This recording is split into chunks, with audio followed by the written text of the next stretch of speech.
Mas eu queria saber sobre a MP que foi publicada próximo da meia-noite, que agora, após muitas críticas, o presidente suspendeu o trecho que suspendia, revogou o trecho que suspendia o salário que dava às empresas para suspender os salários dos trabalhadores por 4 meses. Eu queria saber, de fato, o que houve com essa MP.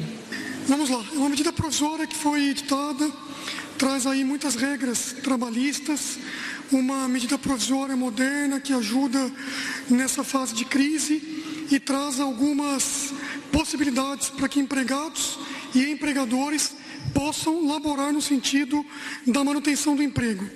A nossa ótica agora, aí numa fase como essa, tem que ser proteção da vida e, no segundo momento, também proteção das relações de emprego. E esse sempre é e sempre será o nosso objetivo.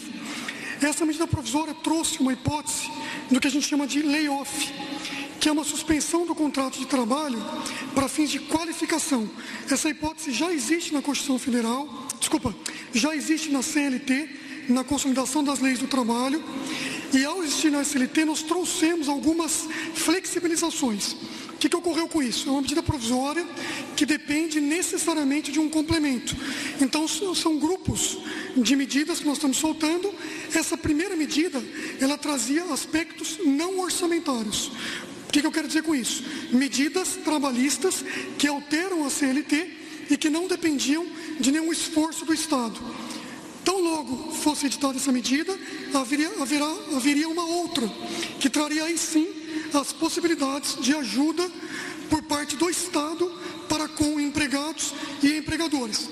E esse plano continua absolutamente de pé.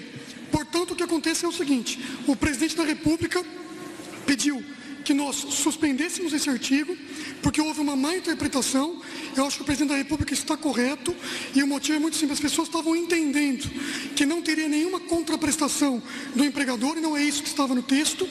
A ideia do texto era muito clara: haveria uma contraprestação por parte do empregador, um acordo entre empregados e empregadores, para que, obviamente, o empregador pagasse os custos do empregado, sempre respeitando a Constituição Federal, que garante o salário mínimo para todos. No entanto, de fato, houve uma interpretação equivocada.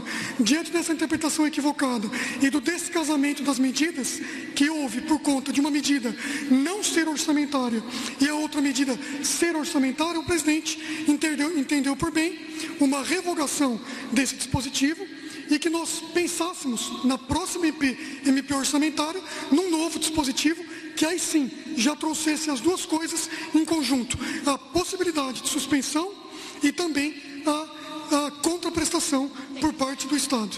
Não tem isso ainda. Pois não? Não tem isso ainda. Não, desculpa, eu só queria saber quando essa MP...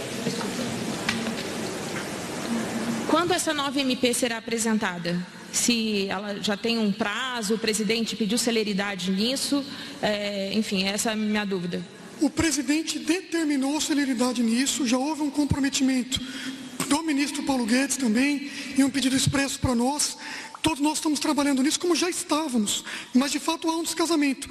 Toda medida que envolve custo e gasto depende de uma responsabilidade fiscal.